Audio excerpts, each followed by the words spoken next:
तो जैसे कि सर आपको पता है कि अभी जिला पंचायत के चुनाव आने वाले हैं, इससे पहले भी आपने वोट दिया, इस बार भी आप वोट देने जाएंगे, तो जो अभी कार्यकाल में जिला पंचायत रहे हैं उनके कार्यों से क्या आप संतुष्ट हैं?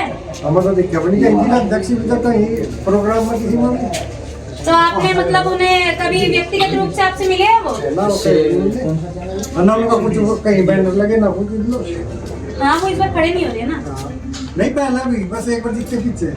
अच्छा, जीतने के बाद आपका कहना है कि वो कभी दिखे ही नहीं, काम की बात तो बहुत दूर की है, वो कभी दिखे ही नहीं।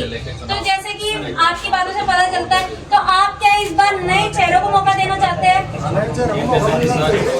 तो आपको पता है कि आपके गांव सुबाना से इस बार 2 प्रत्याशी जो है वो खड़े हो रहे हैं, जैसे कि प्रोफेसर धीरेन्द्र कुमार है और पारुल चौधरी है, जो सोशल मीडिया पे बहुत ही ज्यादा एक्टिव है।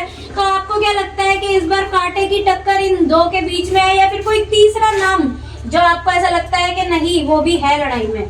हम तो गाँव में देंगे बहुत, कांटे की टक्कर इन दोनों में मान रहे हैं। तो आपका कहना है कि आप तुगाना से हो और ये भी तुगाना से है, तो आप वोट जो है गांव के अंदर ही दोगे? इन दोनों में से आपको क्या लगता है कि कौन ऐसा भावी प्रत्याशी है, उम्मीदवार है, जो आपको लगता है कि आपकी उम्मीदों पे खरा उतरेगा? दोनों प्रत्याशी खरे उतरेंगे, दोनों हाथ जीत तक वो खरे उतरेगा। तो आपको वोट तो विश्वास के आधार पर ही देना पड़ेगा ना, तो आपको विश्वास किसी एक पर ही करना पड़ेगा। तो आपका कहना है जैसे कि प्रोफेसर धीरेन्द्र कुमार है, उनका नाम आपने क्यों लिया? धीरेन्द्र ठीक आदमी है। आपका कहना है कि प्रोफेसर धीरेन्द्र कुमार है, वो शिक्षित है, अच्छे आदमी है, इसलिए इस बार आप अपने गांव में ही, अपने गांव से ही वो खड़े हो रहे हैं, तो आप उस समर्थन उन्हीं को देना चाहेंगे।